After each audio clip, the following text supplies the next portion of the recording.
O podcast que você ouve agora é uma produção da Central 3.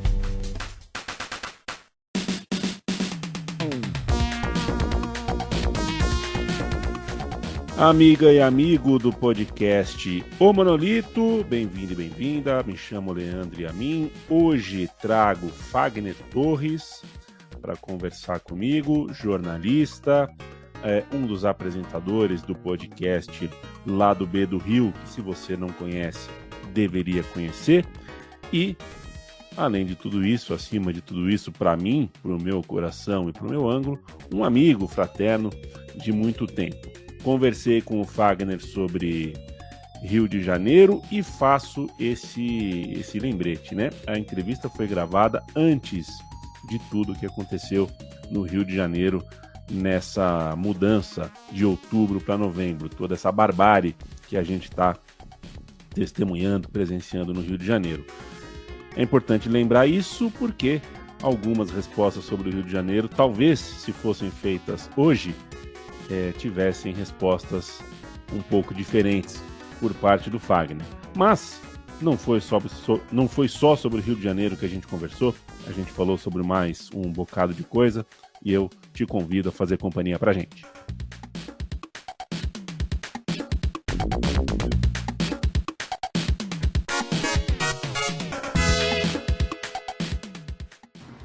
Fagner Torres, obrigado por falar com o Monolito. Somos amigos há muitos anos, é bem interessante, é um exercício interessante, um exercício legal, você entrevistar um amigo no sentido de que a gente para pensar, para pesquisar, para tentar entender os lados da nossa amizade, os lados dessa pessoa que é nosso amigo, mas vira personagem na hora da nossa pesquisa e a gente acaba olhando de um ângulo que a gente não está acostumado, né? A gente se distancia um pouco para enxergar o todo. Eu acho gostoso, acho um exercício gostoso, muito embora seja com certeza mais gostoso ser teu amigo do que ser o teu entrevistador. Mas obrigado por estar aqui. A pergunta que eu te faço no princípio, eu tenho repetido isso em outros episódios, é uma pergunta que eu imaginava não fazer, eu não pensava em ter uma pergunta repetitiva, uma pergunta padrão, mas acabou que, pela forma como eu estou enxergando o mundo agora em 2025, a gente está gravando isso no fim de setembro, começo de outubro de 25, e percebo que as pessoas não falam mais da pandemia, não falam mais da quarentena. Eu tenho perguntado isso para todas as pessoas porque tenho conseguido respostas interessantes, mas para você tem uma coisa a mais, né? A minha pergunta para você não é como foi a sua pandemia ou como foi a sua quarentena, mas vou colocar uma coisa a mais. Como foi a sua pandemia e a sua quarentena em um subúrbio? Porque, assim, a ideia de quarentena, né, Fagner, a coisa estrita, a quarentena estrita, ela é muito mais uma coisa dos bairros mais espaçosos, dos lugares, né, dos lugares das cidades onde dá para você tem mais distanciamento, casas maiores, com menos pessoas, menos acostumados a dividir a rua e a dividir a casa com a família, aquela coisa de entra e sai, algo que nos subúrbios acontece mais. Costuma ser esse o relato que a gente recebe. Então, assim, você já me responde um pouco também de como é a vida no subúrbio, como é a vida nesse Rio de Janeiro, que não é o lado A, parafraseando o podcast que você apresenta. Como foi? Não para você só, mas também para o seu redor, né? Para essa maneira de viver que você experimenta ao seu redor e que teve que pausar diante de uma pandemia, mas também diante de um governo que queria negá-la. Rapaz, a pandemia foi um momento, eu não tenho dúvida que da minha vida adulta é o momento mais dramático e mais incerto que eu já vivi. Eu acho que isso para todas as pessoas que levaram a sério o que aconteceu deve ter sido assim. Mas para mim teve um peso muito importante porque foi um momento que eu tive certeza da morte. Eu tinha certeza que eu ia morrer. E aí a minha luta principal era, por mais que eu tivesse feito todo o processo de quarentena, de reclusão, aqui em casa nós levamos muito a sério Você sabe, eu moro com a minha companheira, que é professora da Rede Pública Municipal do Rio de Janeiro, e a minha sogra, ela morava num apartamento, ela morava na favela aqui no Rio de Janeiro, na Cidade de Deus. Ela é minha sogra, mas ela é a avó da minha companheira, e ela na época já tinha mais de 80 anos, né? E num primeiro momento a gente pensou que conseguiria, enfim, nossa vida, cara, a nossa vida é uma vida muito complexa, porque a minha companheira cuida da avó, é a única parente que a dona Inácia, que a minha sogra tem, e mais próxima, né? E então a Jolie cuida da dona Inácia como se fosse mãe. E, e dali naquela época da pandemia, muito recentemente, a gente estava enfrentando um momento de luto antes da pandemia, porque a minha cunhada, a irmã mais velha da minha companheira, tinha acabado de falecer, faleceu em setembro de 19, em agosto de 19, final de agosto de 19. E a pandemia começou em março de 20.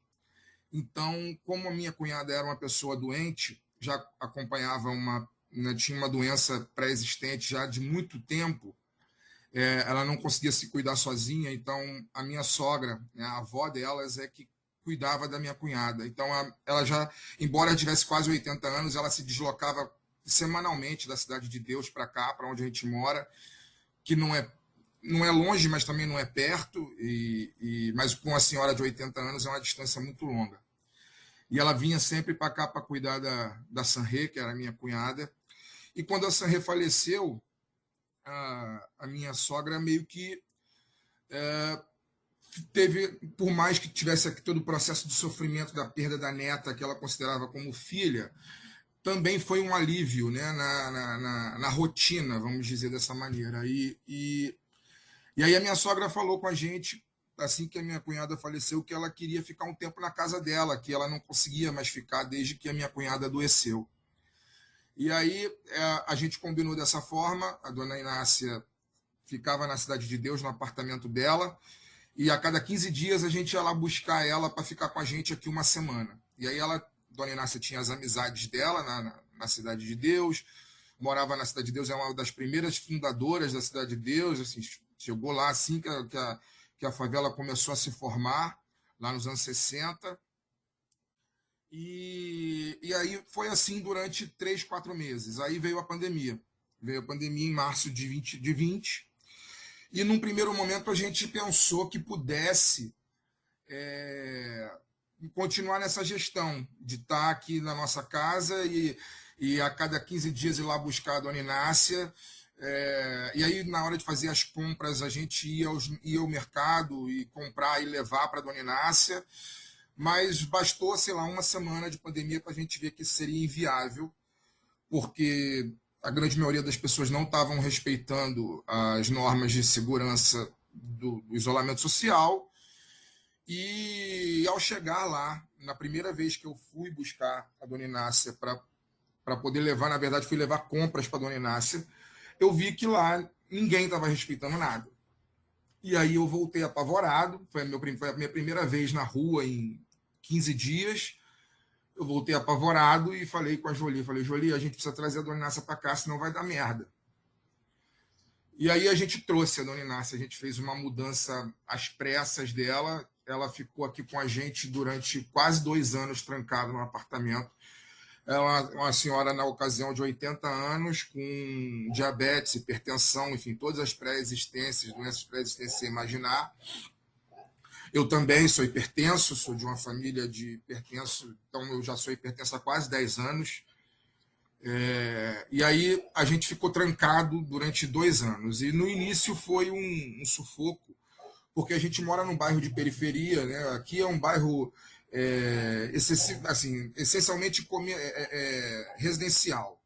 Né? Antigamente, no passado, há 30, 40 anos atrás, era um bairro de indústrias, mas hoje é mais um bairro residencial.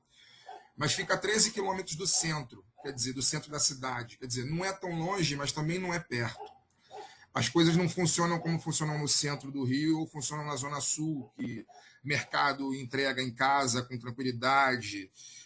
Aqui não tinha nada disso. Tem mercado, tem farmácia, tem tudo, mas a gente precisa sair de casa para resolver a vida. E no primeiro momento o meu grande sufoco era esse, porque eu sabia que ninguém estava fazendo, respeitando as normas de segurança, e a gente tinha que fazer compra, tinha que ir ao mercado, tinha que eventualmente ir a médico, e etc, etc. Até que a gente conseguiu finalmente um supermercado que entregava aqui, uma rede de supermercado grande, que a gente descobriu que entregava no bairro, e a gente ficou durante um ano e pouco fazendo compras pela internet. Pagava mais caro, mas era o preço que a gente pagava para ter a possibilidade de ficar em casa. Eu trabalhava já no modelo home office, foi um momento de muita insegurança, porque a gente não sabia se a empresa ia quebrar, não tinha mais trabalho de campo, enfim, a gente teve que mudar tudo, como todas as empresas, quase todas as empresas mudaram. A Jolie ficou trancada porque as escolas paralisaram durante um período, e ficamos trancados aqui em casa durante 1 ano e meio, quase 2, até vir a primeira dose da vacina. Agora, durante todo esse período, e aí para finalizar a resposta, eu tinha quase certeza que eu morreria. E aí, por que eu tinha essa certeza, essa quase certeza? Porque eu sempre tive muita dimensão, ou melhor, sempre não, mas há alguns anos, através de muito estudo, muita leitura, muita vivência, eu tive muita dimensão do país em que eu vivo. E eu tinha certeza que os negros morreriam muito mais do que os brancos nessa onda pandêmica. E aí infelizmente, aconteceu o que eu imaginava. O número de pessoas negras que morreu é muito maior do que de pessoas brancas. As estatísticas dizem isso. Dentro dos 700 mil que morreram, mais as subnotificações. E eu também tinha certeza que as pessoas negras seriam tratadas de maneira diferente ao apresentar a doença, porque o Brasil é racista. E aí é muito chato falar sobre isso o tempo todo, racializar as coisas. Vocês que me ouvem, você e a mim que me ouvem, não imaginam o quanto é chato racializar a vida inteira. Tudo tem que ser racializado. Todas as nossas relações têm que ser racializadas. E isso é muito chato. Eu não gostaria de falar sobre isso. Eu gostaria de falar sobre leveza, sobre outras coisas na vida. Mas eu sempre tenho que racializar. E a pandemia precisa ser muito racializada. E eu tinha dimensão de que eu sempre pensava que, se eu pegar isso, eu preciso estar muito preparado fisicamente, mentalmente, para sobreviver. Porque se eu cair, se eu precisar me internar, se eu precisar de tratamento, eu tenho certeza que eu vou morrer. E aí isso se confirma, inclusive, num relato pessoal que eu tenho. Eu perdi um amigo nessas circunstâncias. Não é necessariamente um amigo, mas uma pessoa conhecida nessa circunstância. Era um homem como eu, de quase 1,90 m de altura, com quase 100 quilos também, um cara super forte, malhado, sarado, mas um negão que pegou a Covid, chegou no hospital, chegou numa UTI, chegou numa emergência de um hospital particular aqui do Rio de Janeiro.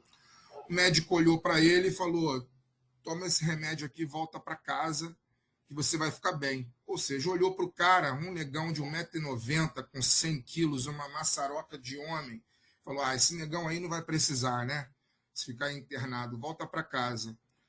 No dia seguinte já não tinha mais salvação. Ele voltou para o hospital muito pior do que ele estava e acabou morrendo 2 dias depois. E eu tinha certeza que esse era o tipo de coisa que poderia acontecer comigo, por ser um homem de quase 1,90 m e 100 quilos, forte, aparentemente com uma resistência, né? Como quem olha assim, quem olha para um negão como eu, pensa: esse cara não chora, esse cara não sente dor, esse cara é um touro, ele aguenta qualquer coisa. E nessa eu tenho certeza que muitos morreram na Covid. E a minha luta, respondendo em uma frase, uma coisa que eu já falei por quase 10 minutos, a minha luta na pandemia, e a mim, era para não cair. Porque se eu caísse, eu tinha certeza que eu ia morrer. Fagner, eu vou querer saber do seu primeiro emprego, tá? A gente vai falar um pouquinho de trabalho, de espaço de trabalho. Tá claro que a gente está permeando aqui, acho que ficou claro que eu desenhei a conversa com você sempre trazendo a gente para o aspecto social, para o aspecto do dinheiro, porque quando a gente fala disso, a gente tá falando de todos os outros espectros, né? A gente está falando também também no racial e também dos outros déficits que a gente tem, seja de acesso à saúde, de acesso à educação. E quem tem dinheiro busca validação intelectual, né? Explicando assim, né? A riqueza em si, a conta bancária em si, ela não tem um impacto tão grande na encenação social. Você tem que transformar isso em algum tipo de coisa, né? E entre ricos também, porque a riqueza entre eles é redundante. Então, é preciso mostrar quem tem mais nível cultural. Já não é mais sobre quem tem mais dinheiro, é sobre quem tem mais bagagem, quem consegue contar mais história, né? E nessa encenação, a gente é bem-vindo às vezes e como plateia, né? A gente está ali para falar, nossa, como essa pessoa conhece o mundo, quantos idiomas ela tem, mas a gente não participa muito além do que com plateia. Seria ridículo demais aos ricos que eles exibissem assim, o dinheiro. Então, eles tentam exibir aquilo que não dá para ser atacado, né? Olha, como gesto, como o meu jeito de estar na sociedade é educado, é bonito, é culto. Você disse, ô Fagner, certa vez, para mim e para amigos em comum, a seguinte frase: quero morrer à toa. Tenho vontade de morrer à toa. E o que você quer dizer com isso, né? O que você quer dizer com isso é que você não quer, até o último dia da sua vida, estar pensando que tem que trabalhar para esse trabalho virar dinheiro, para esse dinheiro pagar a conta. E a gente está batendo esse papo no último dia do mês. Me fala como foi o seu primeiro emprego. Rapaz, essa sua pergunta, ela me remete a tanta coisa para falar, para além do meu primeiro emprego. Eu vou tentar falar sobre tudo. Meu primeiro emprego eu tinha 16 anos de idade, começando por aí. Eu passei para o segundo ano do segundo grau, e aí ao passar para o segundo ano do segundo grau, na época segundo grau, né? Agora é ensino médio, mas na época 1998 era segundo grau ainda que a gente chamava. E eu passei para o segundo ano do segundo grau e aí a escola, o colégio estadual que eu estudava, o Colégio Estadual João Alfredo, que fica no lugar que você conhece aqui no Rio de Janeiro, que é na Avenida 28, no Boulevard 28 de Setembro, onde tem a Unidos de Vila Isabel, né? Dali eu acho que vem a minha relação com a escola, embora eu seja portelense, todo mundo que me conhece sabe disso, eu tenho uma relação de carinho, de afeto enorme pela Vila Isabel, e eu acho que é dessa época. Eu passei o colégio que eu estudava, o João Alfredo, ele tinha, os alunos tinham direito, eu não lembro exatamente por quê, a fazer prova para estágio, né? Porque esse segundo grau, ele era, embora numa escola pública, ele era feito em 4 anos. Eram 3 anos, os 3 anos normais do segundo grau, mais o quarto ano, que a gente chamava na época de pós-médio, que era um ensino técnico. E no meu caso era o ensino de administração, ensino técnico em administração. E aí eu fiz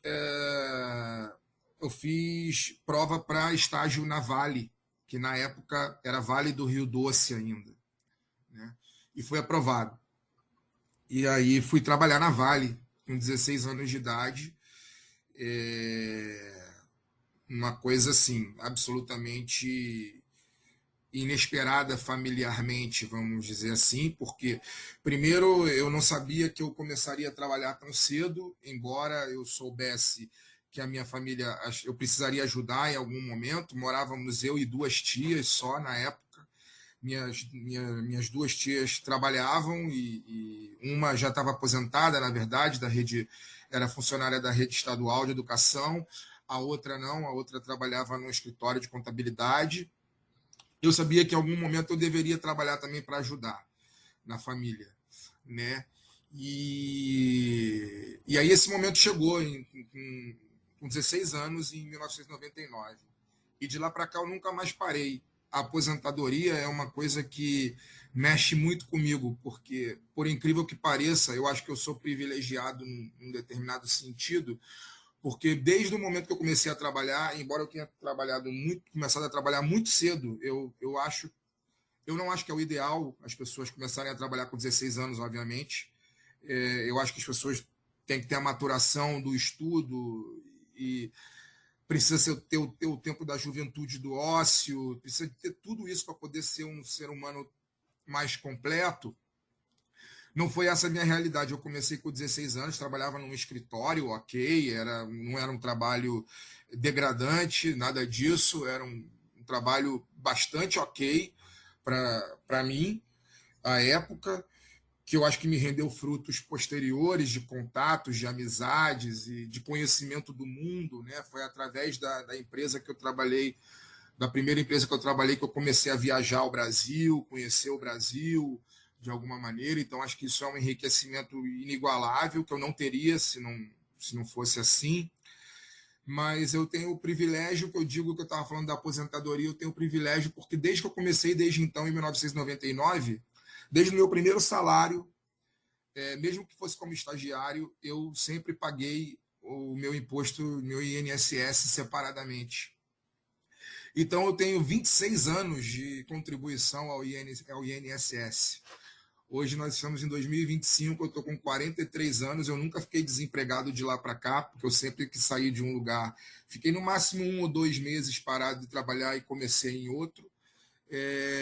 Eu tenho 26 anos ininterruptos de contribuição ao INSS. E aí essa frase, eu quero morrer à toa, né? Por quê? Porque são 26 anos, é mais da metade do tempo que eu tenho de vida, né? Mas eu trabalho muito mais da metade do que o tempo que eu tenho de vida. Estou com 43 e trabalho há 26, praticamente sem parar. Já teve lugares que eu trabalhei, inclusive, 3 anos sem parar, sem férias. Depois tirei férias seguidas, né? E aí o trabalho ele é uma coisa muito... O trabalhar é uma coisa muito relevante na minha vida e que tomou uma proporção ainda maior nesse ano de 2025, porque você sabe, né? Não sei, acho que a gente não conversou sobre isso ainda, não teve a oportunidade de conversar sobre isso, mas eu estou enfrentando um processo que é muito novo na minha vida, embora eu estou aqui falando com você há 20 minutos e já falei sobre morte algumas vezes, né? Em algumas situações, mas eu me considero vivendo pela primeira vez um processo de luto, vivendo, o que eu digo é elaborando um processo de luto, que eu nunca tive oportunidade de elaborar antes, seja porque eu não tinha maturidade suficiente para poder entender o processo, ou seja porque eu não tinha ferramentas disponíveis para elaborar, ou porque eu não tive ajuda de terceiros para poder entender o processo do luto. O luto sempre foi para mim uma coisa burocrática, uma coisa que tem prazo para começar e prazo para terminar, né? Alguém morreu, você tem exatamente 3 dias para chorar e voltar a trabalhar, né?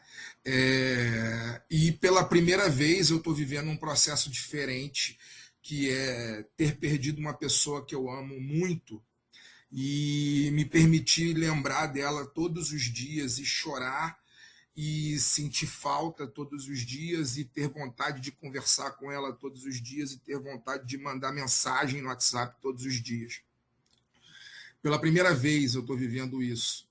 Eu já passei pelo luto da minha mãe, pelo luto das minhas tias e nunca entendi muito bem esse processo. Da minha mãe, inclusive, eu não tinha nem como, porque eu tinha 7 anos de idade.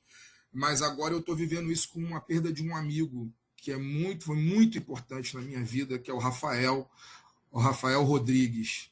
Ele faleceu em janeiro desse ano e ele faleceu trabalhando.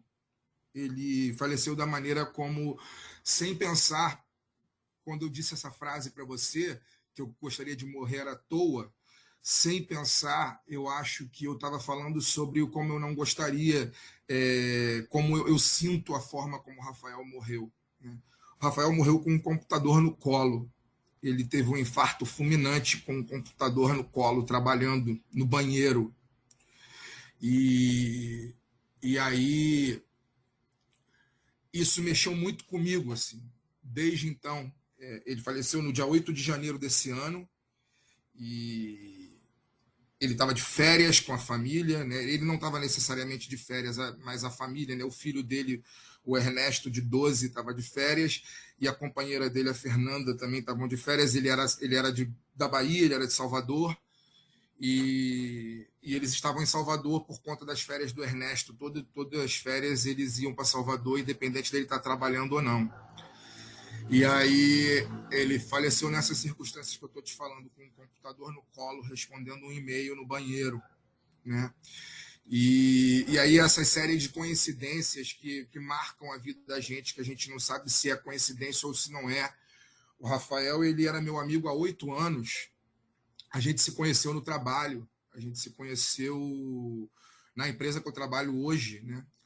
Ele era geógrafo, e a gente e ele era uma daquelas pessoas raras que a gente, quando encontra, bate o olho e fala: porra, essa pessoa aí, ela já é sua amiga desde antes a gente se conhecer.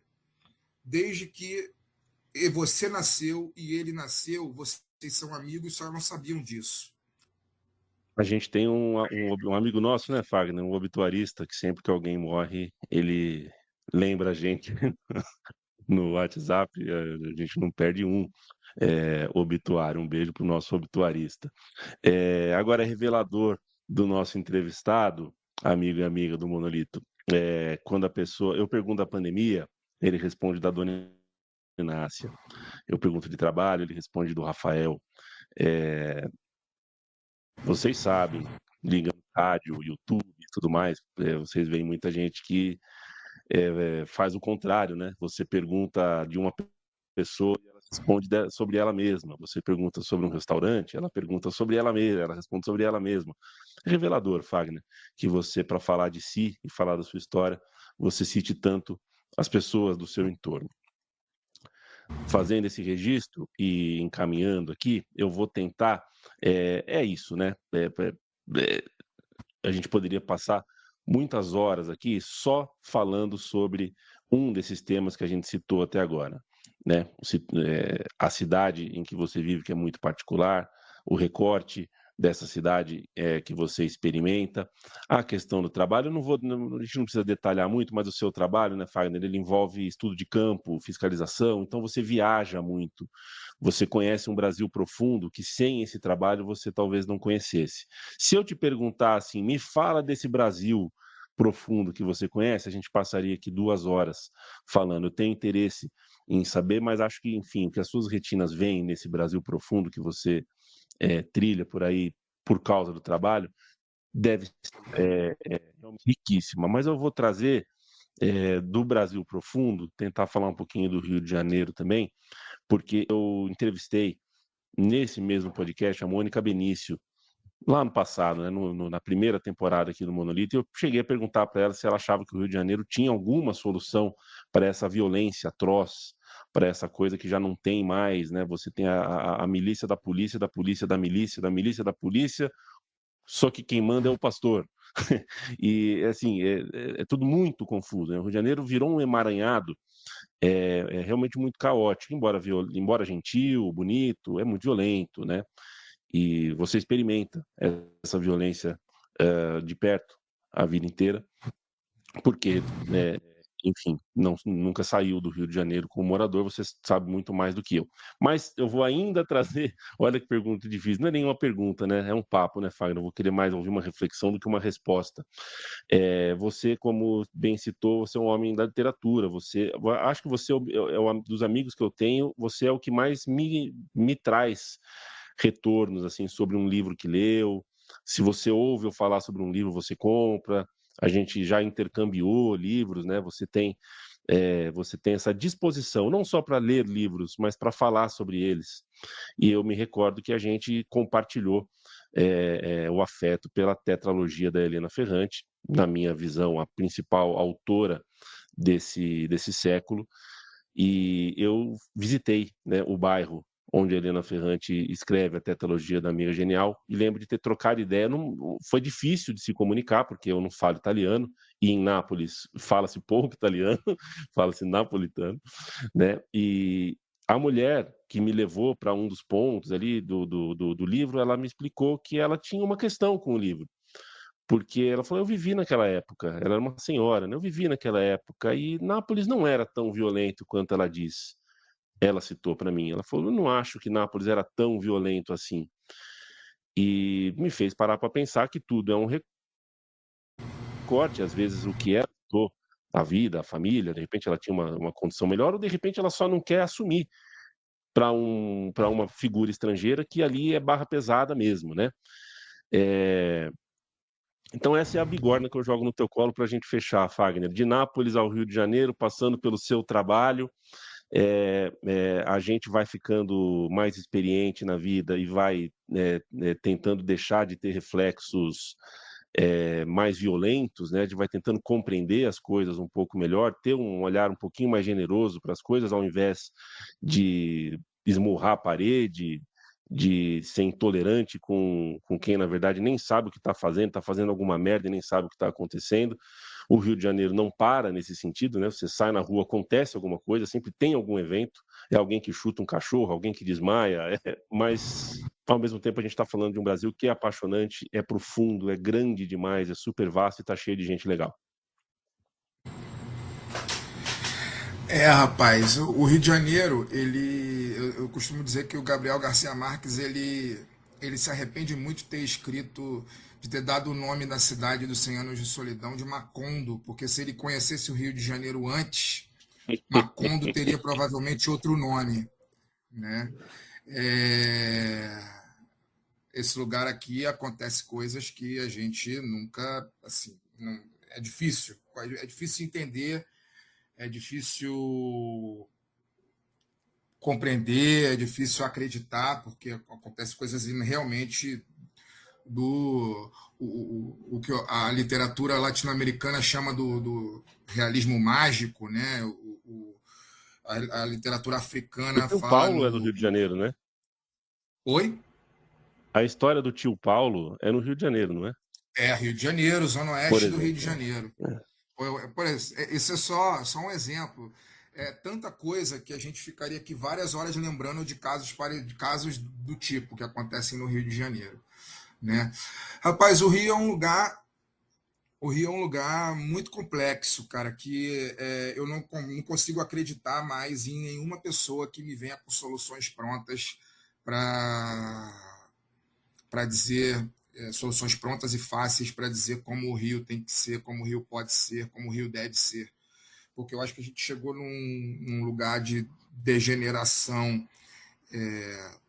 social e naturalização de barbárie tão grande que é difícil dizer que vai chegar aqui com uma solução fácil e rápida e que em pouco tempo vai se tornar um lugar melhor, mais atrativo, mais tranquilo para se viver, porque é um lugar muito, muito complexo, muito diferente. O Rio de Janeiro é um pequeno Brasil, né?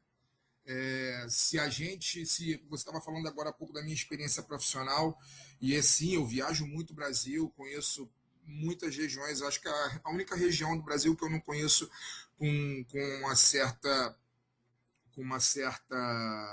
profundidade é a região sul. Eu tive pouquíssimas vezes no sul e basicamente em Santa Catarina, o único estado do sul que eu conheço. Então não dá para falar que conheço a região sul, porque só o Rio Grande do Sul já é um enorme emaranhado de coisas, né? E eu nunca fui ao Rio Grande do Sul. Agora, conheço muito bem o norte, o nordeste, o centro-oeste e a nossa região aqui, região sudeste, né? E o Rio de Janeiro é um pequeno Brasil, assim. Eu moro num bairro de 13, como disse no começo, né, 13 quilômetros do centro, né, do centro financeiro da cidade, né, da capital. Não é tão longe, não é tão perto. Tenho uma estação de metrô na minha porta que me deixa na estação do meu trabalho em 20 minutos, em 25 minutos no máximo. Então, quer dizer, isso para um trabalhador médio é muito perto, porque as pessoas costumam viajar 1 hora, 2 para chegar no seu trabalho. Eu meu caso é 25 minutos. Então não é tão longe. Mas mesmo assim, aqui acontece coisas que são inimagináveis acontecerem no centro do Rio, ou na Glória, ou em Laranjeiras, que são bairros mais cercados, ali mais do lado da capital, né, do centro da capital. Então eu não consigo, cara, conceber, não consigo acreditar em ninguém que me diga que tem soluções fáceis. E esse é o grande, acho que é o grande problema do nosso tempo hoje, né? A gente vive no tempo das soluções fáceis, né?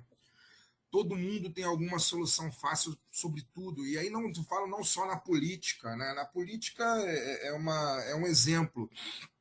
Mas em vários setores, agora com a internet, com todo mundo tendo acesso a tudo ao mesmo tempo, numa velocidade absurda, todo mundo tem a solução fácil para tudo, tem a solução fácil para emagrecer, tem a solução fácil para ficar mais bonito, e aí tem a solução fácil também para acabar com a violência no Rio, tem a solução fácil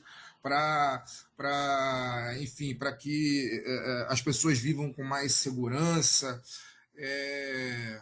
Não acredito, sabe? Não acredito. Eu acho que a gente tem, todo mundo tem que ter um tempo de parar. Eu tô num momento muito diferente, eu acho, da minha vida, assim, que é um momento que eu tô me permitindo, como eu falei para você na outra resposta, né? Eu acho que esse luto que eu tô vivendo, ele, se existe, né? O Mia Couto tem uma frase que fala, né? Um morto muito amado nunca para de morrer, né? E aí o luto que eu estou vivendo, ele, de alguma maneira, ele está servindo justamente para que eu pare um pouco, para refletir mais sobre o mundo que eu estou vivendo, sobre a cidade que eu estou vivendo, sobre quem eu sou, né? E eu acho que isso tem sido muito mais valioso para mim no sentido de pensar a minha realidade, pensar a cidade que eu vivo, pensar o país onde eu vivo, os lugares que eu visito, pensar como eu entro nisso, como eu me encaixo nisso, como eu me torno um ser humano dentro dessa coisa muito maior que a gente não tem controle, que é a vida, que é o mundo, do que qualquer coisa. Então, assim, o Rio de Janeiro é um lugar muito complexo. Eu compartilho com você a tetralogia napolitana, né? Os livros da Helena Ferrante. Eu me vi. É impossível você ser um carioca, alguém que experiencia o lado B do Rio de Janeiro, ler esse livro e de alguma maneira não se identificar com alguma coisa. Eu acho que o que me difere, obviamente, das personagens principais da tetralogia, porque são duas meninas, né? São meninas que se tornam mulheres. E aí, obviamente, as mulheres têm uma vivência diferente da nossa, como um homem na sociedade patriarcal que a gente vive. Mas a vivência da barbárie, a vivência da violência, da violência domiciliar, da violência entre vizinhos, das cobranças excessivas e etc., de você viver num lugar periférico e que muitas vezes você não tem muita escolha. É impossível, por exemplo, eu ler A Amiga Genial. Eu acho que se eu não estou enganado, é no segundo livro que a Lila, não vou dar spoiler aqui para quem não leu, mas é no segundo livro que ela chega à vida acadêmica, né? Que ela se torna de fato uma universitária e escritora e por aí vai, a partir Conhece do Bolonha, segundo né? livro. Porque o primeiro livro é mais a fase infantil, né? Até o casamento da Lila, né? A Lenu, na verdade, é que vira acadêmica. É impossível, no meu caso, por exemplo, não ler esse livro e não trazer para a minha realidade com os meus amigos de infância aqui no Engenho da Rainha. Eu vivo no bairro que eu nasci praticamente. Eu nasci em São Cristóvão, mas eu, desde pequeno, morei no Engenho da Rainha, saí daqui poucas vezes. Saí daqui uma vez para morar no Caxambi, que é um bairro perto daqui, mas também no subúrbio. Depois fui morar em Santa Teresa, que aí já é mais próximo do centro, aí já é um bairro de artista, vamos chamar dessa maneira, da cena cultural muito forte aqui no Rio de Janeiro, e voltei para o Engenho da Rainha, que é o lugar onde eu moro. Então, é onde eu moro hoje. Então, muitos dos meus amigos de infância, aqueles que cresceram comigo aqui, permanecem aqui a vida inteira, nunca saíram daqui. Nunca saíram daqui. E eu tive a possibilidade de fazer o caminho meio Lenu, sabe? Fui um dos poucos que ascendi ao ensino superior e consegui estudar aos trancos e barrancos, trabalhando e estudando desde sempre. Como te disse nas perguntas anteriores, comecei a trabalhar com 16 anos, então eu sempre estudei e trabalhei. Mas essa minha trajetória fez com que eu pudesse ter tido trabalhos para rodar o Brasil, conhecer outras realidades, morar em outros bairros, construir relações com pessoas de fora daqui e voltar para aqui. Fiz o caminho, exatamente o mesmo caminho que a Lenu faz no livro. Né? Ela volta para o bairro. E eu voltei para o bairro e eu tenho aqui a minha vivência com os meus amigos de infância aqui, sendo que muitos deles nunca saíram daqui, permanecem morando no mesmo condomínio desde sempre, com as mesmas histórias, com uma ou duas mudanças, porque realmente enfim, o nosso mundo, né? Eu acho, Yamin, que a gente que tem 40 anos, que nasceu no final do século XX, ali no final da ditadura, a gente tem uma característica que as gerações anteriores ainda não têm, não conseguem ter, e que as novas também não têm, que é a nossa geração, ela pegou o final da vida analógica para o começo da vida digital, né? E isso fez com que a gente tivesse uma vivência que os mais velhos não têm e os mais novos também não terão.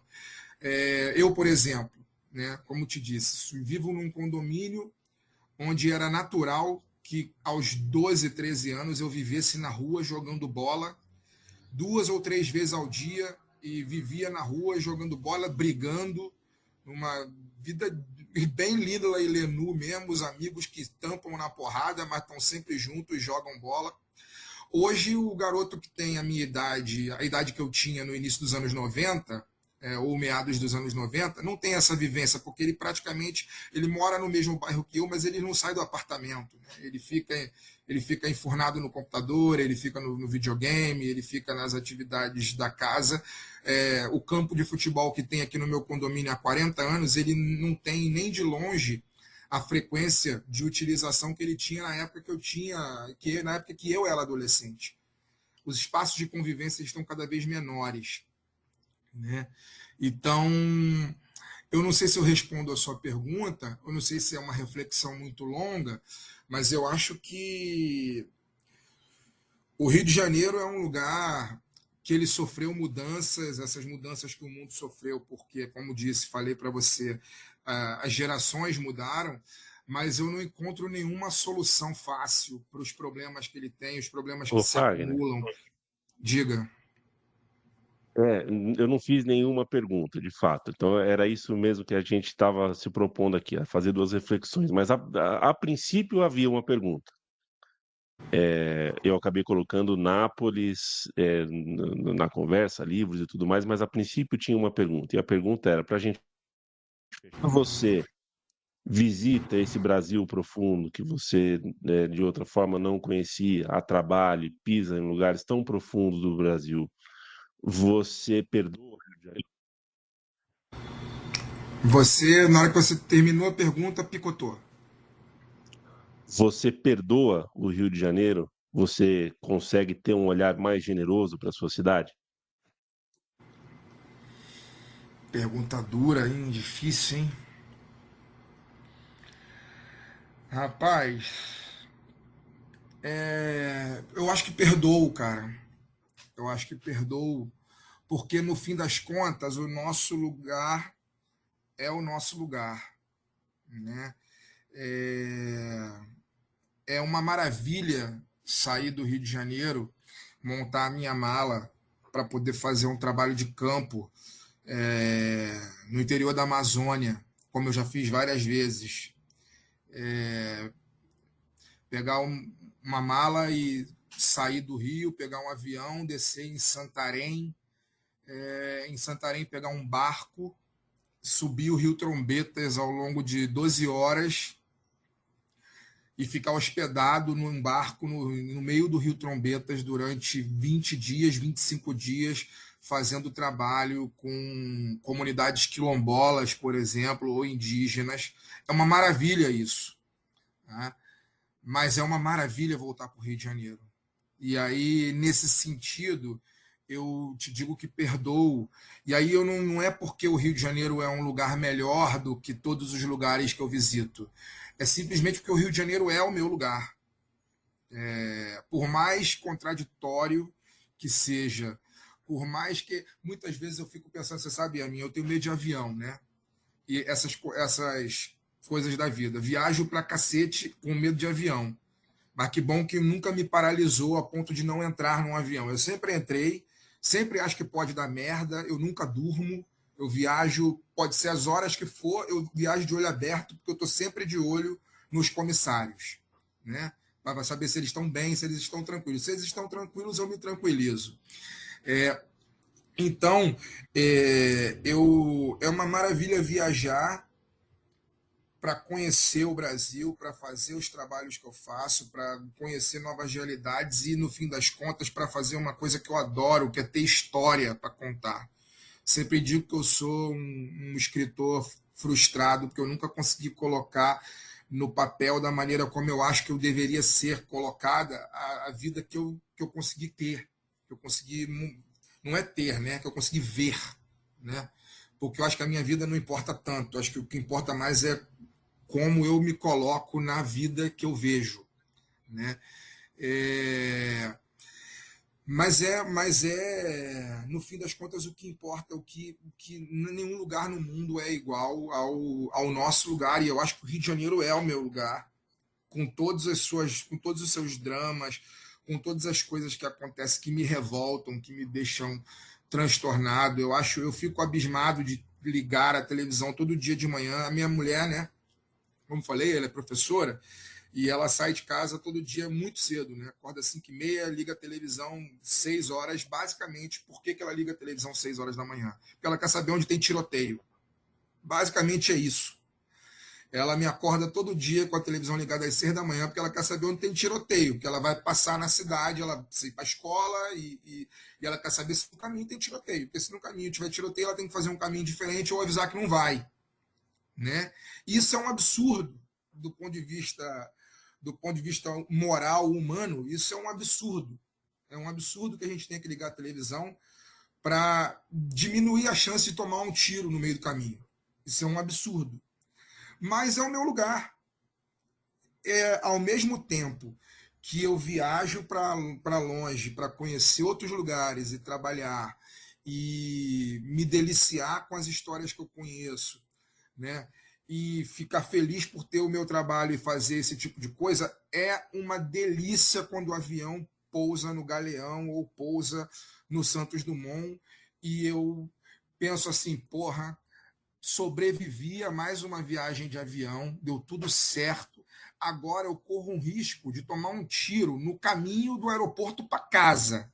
Mas puta que pariu, como é bom estar na minha cidade, né? Como é bom chegar na minha casa, sentir o clima da minha cidade, estando sol ou não, ser recebido pela minha cachorra me lambendo depois de 20 dias, sentar no meu sofá e pensar, porra, é meu lugar, é o único lugar que eu me sinto de verdade em casa. Todos os lugares eu sou em todos os outros lugares eu sou um estrangeiro, sou um imigrante, sou um passageiro, não é o meu ainda, né? Eu não tenho essa experiência de, embora ter viajado muito, eu não tenho essa experiência de sentir qualquer outro lugar do mundo como a minha casa, como eu acho que você já teve. Por exemplo, você, né? Você é de São Paulo, você é de São José dos Campos, saiu de São José dos Campos para São Paulo, de São Paulo para Maceió, de Maceió para São Paulo, de São Paulo para Brasília. Agora, eu acho que a sua vida já te deu essa possibilidade de, em algum momento, entender que você tem mais de uma casa no mundo. Eu nunca tive essa possibilidade, nunca tive essa oportunidade, por mais que já tenha morado fora da capital. Eu já saí do Rio a trabalho e fiquei 1 ano morando em Belo Horizonte. Não posso dizer nunca que Belo Horizonte é minha casa. Não posso dizer nunca que é o lugar que eu me sinto mais à vontade na vida. Eu perdoo o Rio, a sua pergunta é essa, você perdoa o Rio de Janeiro? Eu perdoo, porque embora o Rio seja uma merda, aquela frase do Tom Jobim clássica, né? Embora o Rio seja uma merda, o Rio é bom pra cacete. Porque é o único lugar que eu me sinto no útero. É o lugar que eu nasci, é o lugar que eu cresci, é o lugar que eu conheço, inclusive, os becos que eu sei que não devo passar, porque são mais perigosos, etc, etc. Então eu perdoo o Rio, com todos os seus dramas e suas coisas inacreditáveis, as suas singularidades, suas parecências com a Macondo. Eu perdoo o Rio, apesar de tudo. Apesar de ter todos os absurdos, apesar de ter que ligar a televisão para saber se tem tiroteio, é uma cidade que é a única cidade que pode ter todos esses dramas possíveis, que ainda assim ela será perdoada por mim. Como diria um diretor de teatro que eu tive quando fiz musicais lá em 2010, 2011, para encorajar as pessoas que eram mais tímidas, que estavam com algum medo, falou, olha, eu preciso te dizer uma verdade, você não tem o sorriso do Richard Gere, mas o Richard Gere também não tem o seu sorriso. Então, o que você tem é o que você tem. Se você tem Rio de Janeiro, ótimo, com o que ele tem de bom e o que ele tem de ruim. O que não dá é para você ir pro mundão com a roupa que não é sua, né? Se a nossa roupa é o Rio de Janeiro, que o Rio de Janeiro seja. Então, estou contigo nesse perdão e estou contigo no agradecimento. Fagner, obrigado por ter falado com o Monolito. É o tipo de entrevista que dá um pouco de raiva quando acaba, porque né, a gente teria mais 200 mil assuntos, mas eu cumpri um objetivo que eu tinha quando comecei a montar a pauta. Eu queria ouvir o Fagner sem me aprofundar em Fluminense e em Portela, suas grandes paixões e que, tal qual, como eu expliquei lá atrás sobre a questão racial, né? O Fagner, se eu perguntar que horas são, ele vai me responder, são 9h49 da manhã. Mas se você ouvir bem, ele vai estar falando, eu amo o Fluminense, eu amo a Portela e são 9h49 da manhã. Tá no sangue, tá em qualquer coisa que você faça, tá no jeito que você passa shampoo na cabeça. Fagner, obrigado demais. A gente se vê em breve. Eu que agradeço, pô, é isso que você falou, cara. Eu ficaria aqui contigo batendo esse papo no Monolito 2 horas, 3 horas, o tempo que fosse, porque eu acho que a gente consegue. Eu acho que o que vale da vida é isso, é a gente falar sobre ela, sobre o nosso ponto de vista, né? E é muito mais interessante a gente saber. A gente, cara, hoje com a internet, com essa quantidade enorme de rede social que a gente tem, a gente sabe. A gente vê que todo mundo sabe um monte de coisa, né, cara? E eu tô muito cansado de saber o que as pessoas sabem. Eu quero saber o que as pessoas sentem. E o papo com você, eu acho que é isso. A gente fala sobre o que a gente sente. Esse papo aqui no Monolito, eu acho que é isso. E aí, sobre Fluminense e Portela, só para encerrar, né, cara? Eu sempre digo, a minha frase é essa. Eu acho que no dia que eu morrer, a minha lápide, a minha frase pode ser isso, assim, pode ser acusado de muitas coisas, menos de ter mau gosto. Sou Fluminense e Portela. Obrigado, Fagner Torres. Obrigado a você, amigo e amiga, que ficou com a gente, que topou fazer companhia pra gente no Monolito de hoje. A gente volta em breve. O Monolito nesta temporada chega com episódios quinzenais e eu ficarei muito feliz de ter a sua companhia, não só nos próximos, mas também nos anteriores. Visite nossa cozinha, veja os episódios anteriores, provavelmente algum episódio também vai te interessar. Tchau, tchau.